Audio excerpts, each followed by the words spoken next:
Well, recently, Canada learned that beloved author Robert Munsch has been approved for a medically assisted death, also known as MAID, after being diagnosed with dementia and Parkinson's disease. Now, this is just one story among many in a growing discourse around MAID access in this country.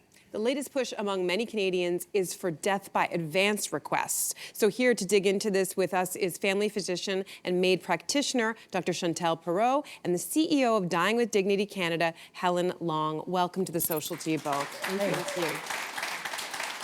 So, Dr. Perrot, if we use the example of Robert Munsch, he's already been approved for medically assisted death, even though he's not at this exact time dying. So how might he qualify for MAID under the country's laws? Well, the only thing we know about Robert Munsch and his diagnosis is what he's told the press and what we've read in the media. We don't really know if he's actually been formally assessed and approved for MAID. And in order for that to happen, he would have to have 2 assessments with independent clinicians doing the assessments, and he'd have to be found eligible. It's very possible for someone with dementia to be found eligible for MAID because dementia is a terminal illness. It does result in death, and we call that death a reasonably foreseeable natural death because they're on an active trajectory towards death. So while people outside of medicine might not think he's actively dying, in medicine, because he has a diagnosis that will lead to his death, we consider that a terminal condition. Okay. That's really interesting. Helen, there are calls pushing for what Cynthia mentioned off the top, which is advance request access within Canada's MAID system. So what exactly is an advance request, and are they actually legal in Canada? Yeah, so an advance request would basically be a written document that outlines the situation in which you would want to have MAID in the future after you've lost capacity. It's not legal in Canada per se at the moment. However, in Quebec, they have passed advance request legislation.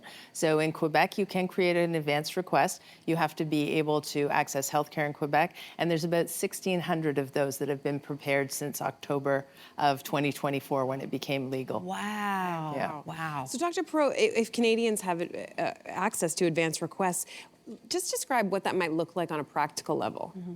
Well, first of all, most people do want to have some kind of advance request. They fear having some kind of catastrophic illness or accident or something that would make them incapable of making their own choices. And so if there were an advance request, what we would want to see as clinicians is very detailed information about when somebody would want to receive medical assistance in dying if they were no longer capable of making that decision for themselves. So, for example, if someone couldn't recognize their children or their partner anymore, if they couldn't follow the baseball game and understand what was going on and that was something important to them, if they couldn't do their own tax returns and understand their finances, if they needed help with toileting and taking care of their everyday needs. So we would want that kind of granular level in an advance request so that as a clinician approaching the patient that we hadn't met or didn't know or was not capable of giving us the answer, that we would have a detailed amount of information from them about what they would have wanted. Wow, yeah, that makes a lot of sense. Mm-hmm. Helen, just last week, the federal government released the results of a national survey that they themselves conducted on advance requests specifically. What did those findings reveal? Yeah, really those findings just reaffirmed everything we know. This is a topic we've been talking about for a while. 69% of Canadians support advance requests with a diagnosis of a capacity diminishing disease like an Alzheimer's or dementia. But surprisingly, perhaps to some people, 76% of Canadians believe that any of us should be able to prepare an advance request in the event that something happens, which could be some other disease state, but also like a catastrophic fall resulting in a brain injury that you would not recover from. Okay. Wow. So Dr. Perrot, this national survey also consulted healthcare providers, most of whom were in support of advance requests. So take us into the room as a MAID practitioner. How would advance requests improve the current state of care, do you think, for Canadians? Well, first of all, if we have the possibility of advance requests, many more people who would write an advance request would have thought through their end-of-life wishes. So they would be clear, they'd be articulate, they would have a much better understanding globally as a population before reaching that point of what they would want. Also, being able to have an advance request would really alleviate a significant amount of what we call anticipatory anxiety, which is anxiety in the here and now about the possibility of something happening in the future. So I would like to have an advance request that in the event that I had a catastrophic stroke or a heart attack that left me brain compromised to the point that I couldn't make my own decision, I would like to be able to have an advance request to say, under these conditions, these are the things that I would like to receive MAID at that time. So I think that's really how it would change the conversation, and being, that kind of game-changing thing to really help us understand it better. It sounds, we understand it, it sounds very reasonable, but there are critics who say that our MAID laws in Canada are far too loose, maybe far too permissive. How are we comparing to other countries in the world who may be doing this kind of treatment as well? Yeah, I mean, what I would say is we actually have the best laws in the country. There are a lot of safeguards built in. There's a full eligibility criteria.